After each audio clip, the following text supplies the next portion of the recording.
My name is Shelby, and I want to share a story that I've carried with me for years. It's about my late husband, Antonio, who was the love of my life and my greatest blessing. He passed away 8 years ago in a tragic motorcycle accident, and while time has somewhat softened the pain, it has never truly healed it. Today, for the first time, I'm ready to tell a secret I've kept hidden all these years. I was born and raised in Italy, and although I live in the US now, English is not my first language.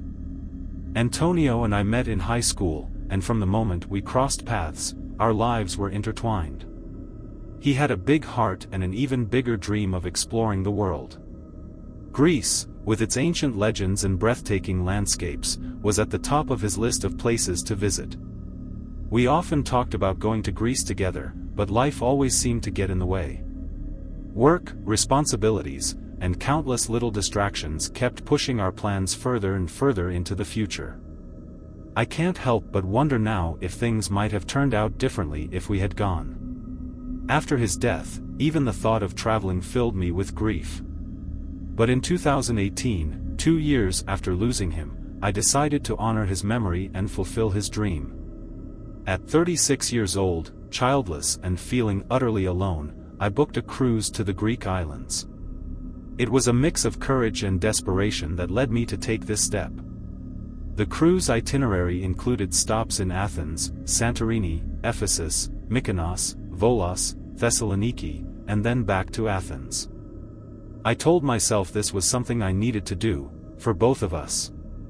The first day aboard the ship was emotionally overwhelming. Part of me was excited about the adventure, but the larger part was consumed by sadness. Memories of Antonio were everywhere, in the waves, the sunsets, and even the laughter of other couples. That night, I found myself at the ship's bar, sipping on a glass of wine that soon turned into several. While I sat there, lost in thought, I noticed a man. He was in his early 40s with long dark hair and a scruffy beard. He didn't stand out much at first glance, but his gaze was unnervingly intense, as if he were trying to peer into my soul. His eyes felt both familiar and unsettling. Uncomfortable, I left the bar, trying to shake off the strange encounter. The next day, I was wandering through the cobblestone streets of Santorini, captivated by the island's charm, when I saw him again. Among the throng of tourists, there he was, standing a short distance away, watching me. His clothes and demeanor were exactly the same as the night before. A chill ran down my spine. By the time we reached Mykonos, I was growing increasingly uneasy. I spotted him yet again, this time near a lamppost by the harbor.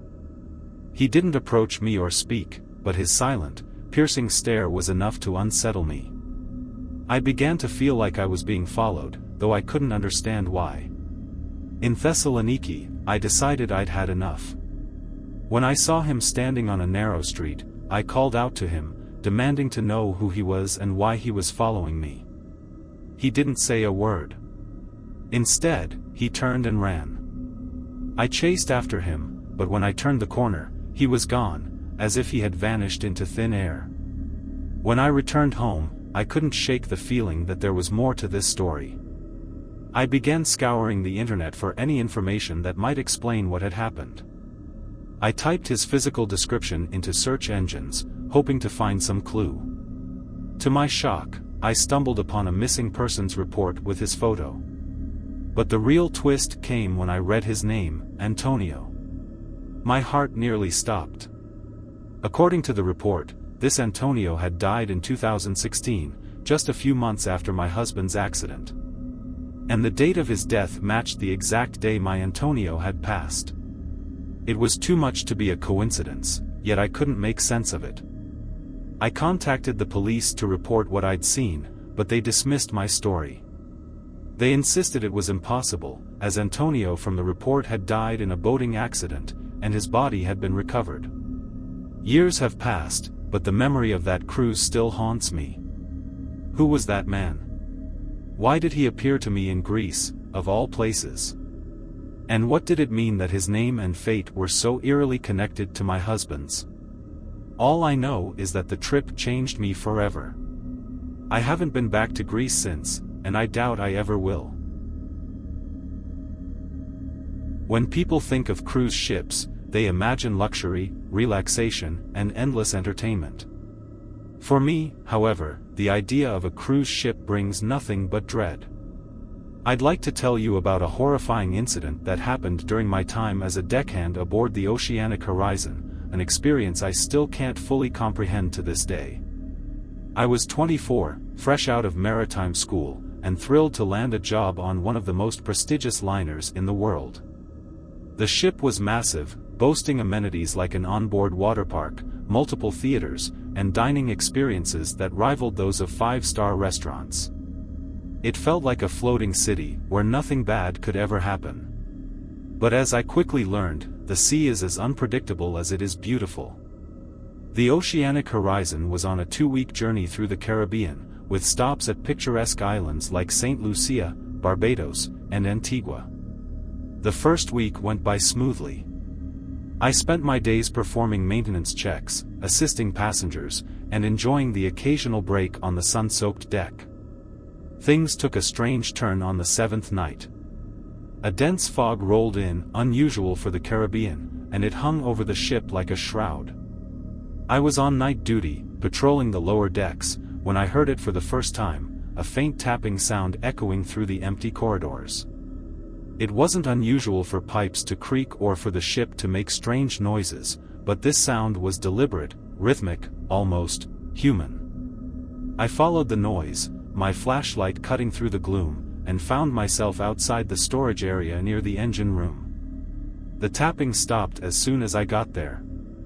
I shone my light around, expecting to find a maintenance issue or perhaps even a stowaway, but the room was empty. Still, the hairs on the back of my neck stood on end. The next morning, I mentioned the incident to a few co-workers, but they shrugged it off. "It's an old ship," one of them said. "You'll get used to the noises." I wasn't convinced, but I didn't press the issue. 2 nights later, the tapping returned. This time, it was louder and seemed to be coming from one of the lifeboats. I climbed down to the lifeboat deck, my pulse quickening with each step. When I reached the source of the noise, I froze. The lifeboat closest to me was swaying ever so slightly, even though the water was calm. As I approached, I noticed something else, scratches along the hull of the lifeboat, as if someone had been clawing at it. My heart pounded as I peered inside, but it was empty. I reported the incident to the head of security, but he brushed it off as my imagination playing tricks on me. "The sea can do strange things to a person," he said with a chuckle. Still, he agreed to inspect the lifeboat with me. When we arrived, the scratches were gone. I felt like I was losing my mind. The next night, everything escalated. I was off duty, lying in my cabin, when I was jolted awake by the sound of alarms. I scrambled to my feet and rushed to the main deck, where passengers were gathered in confusion. Over the intercom, the captain announced that a lifeboat had been deployed without authorization. My stomach dropped. The crew quickly organized a headcount, and that's when we realized someone was missing, an elderly woman named Mrs. Whitaker. She'd been traveling alone and had mostly kept to herself, according to her cabin neighbors. Her belongings were still in her room, untouched, but she was nowhere to be found. Searchlights swept across the ocean as the crew scanned the water for the missing lifeboat. Hours passed with no sign of it. Eventually, the search was called off, and the passengers were told it was likely a tragic accident, that Mrs. Whitaker had somehow fallen overboard or that the lifeboat had malfunctioned. I couldn't accept that explanation. Something about it didn't sit right with me. The following night, I returned to the lifeboat deck, drawn there by a sense of unease I couldn't shake. As I approached the spot where the missing lifeboat had been, I saw something that made my blood run cold, fresh scratches, identical to the ones I'd seen before, marring the side of another lifeboat. I stepped closer, my flashlight trembling in my hand, and that's when I heard it, the faint sound of tapping coming from inside the lifeboat. This time, I didn't check. I ran. The next morning, I learned that another passenger had disappeared overnight. A young man this time, traveling with his fiancée. His belongings were still in his cabin, and there was no sign of him anywhere on the ship. The lifeboat where I'd heard the tapping was gone. Panic spread among the crew. The captain tried to keep the passengers calm, but whispers of something sinister began circulating. Some claimed to have heard strange noises at night, while others spoke of shadowy figures lurking in the fog. By the time we docked at our final destination, 3 more people had vanished, and 2 lifeboats were missing. The ship's manifest listed the disappearances as unexplained incidents, and we were told not to discuss them with anyone. The company offered generous compensation to the families of the missing passengers, but no amount of money could erase the memory of those terrifying nights. I left the oceanic horizon after that voyage, unable to shake the feeling that whatever had taken those people wasn't finished. To this day, I can't look at a lifeboat without feeling a deep, unrelenting fear. Because sometimes, the sea doesn't just take people, it keeps them. For as long as I can remember, I've been drawn to the sea. Some might find it strange, but my dream job wasn't something grand or outlandish. It was to become a bartender on a cruise ship. The idea of meeting new people every day, hearing their stories, and being surrounded by the vastness of the ocean just called to me. A couple of years ago, I finally made that dream a reality. I was in my mid-20s at the time, with a few years of bartending experience under my belt. The interview process was a breeze, and soon enough, I was offered a position aboard one of the Grand Liners. The job was everything I hoped for, exciting, busy, and filled with fascinating people. By the time I started my 3rd contract, a transatlantic cruise from Miami to Spain and Portugal, I'd already seen more of the world than I ever thought possible. This particular journey was a long one, with 5 days at sea before our first stop. The days were filled with the hustle and bustle of work, and the nights were when the magic, or the chaos, happened. As a bartender, I'd grown accustomed to handling all types of passengers, the loud and boisterous, the quiet and reflective, and, of course, the overly friendly. But during this cruise, one patron stood out in a way that still sends chills down my spine. His name was Lucas, or so he said. He was tall, with sandy brown hair and a disarming smile. Night after night, he'd take the same seat at my bar, nursing his drinks slowly. At first, I thought he was just another lonely traveler, passing time with conversation. But there was something about him that felt off.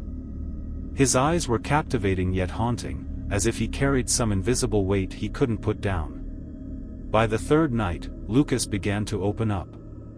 He spoke in hushed tones about his crumbling marriage, the betrayal of his wife and his best friend. His words were raw, his pain palpable. I couldn't help but feel sorry for him. As a bartender, you become a confidant for strangers, but Lucas seemed different. Genuine. Vulnerable. On our last night at sea before docking in Ponta Delgada, Lucas thanked me for listening to him. "You've made this trip bearable," he said with a soft smile. Then he did something unusual, he offered to make me a drink. It was against policy, but his earnestness caught me off guard. Against my better judgment, I let him come behind the bar. The drink tasted fine, but within minutes, I felt an overwhelming sense of dizziness. My vision blurred, and I barely had time to register what was happening before everything went dark.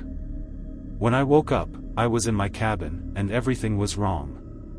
My belongings were scattered everywhere, drawers pulled open, and my safe was empty. To my horror, I realized I was tied to my own bed, a gag preventing me from calling for help. Miraculously, my clothes were untouched, and after what felt like hours, housekeeping staff found me and set me free. Lucas, or whoever he really was, had vanished. Security reviewed the ship's footage and confirmed he had disembarked early at Ponta Delgada. The authorities assured me they'd track him down, but I had little hope. Weeks passed, and I tried to move on, but the nightmare wasn't over. A month later, I received a blank envelope at my apartment. Inside was a photograph of me, taken without my knowledge as I walked to my car. A week later, another envelope arrived, this time with a picture of me at a coffee shop. The realization that Lucas knew where I lived, where I went, and what I did sent me into a spiral of paranoia. The envelopes kept coming, each one more invasive than the last. I went to the police, but without solid evidence, they couldn't do much. One night, I heard a faint knock on my window, and that was the breaking point. I packed my things and moved across the city, changing my phone number and cutting ties with the life I had before. It's been 3 months since the last photograph arrived, and I haven't heard from him since. But the fear remains. I've left my dream of working on cruise ships behind, and even now, I can't shake the feeling that Lucas is out there, watching. The worst part? I'll never know who he truly was, or why he chose me.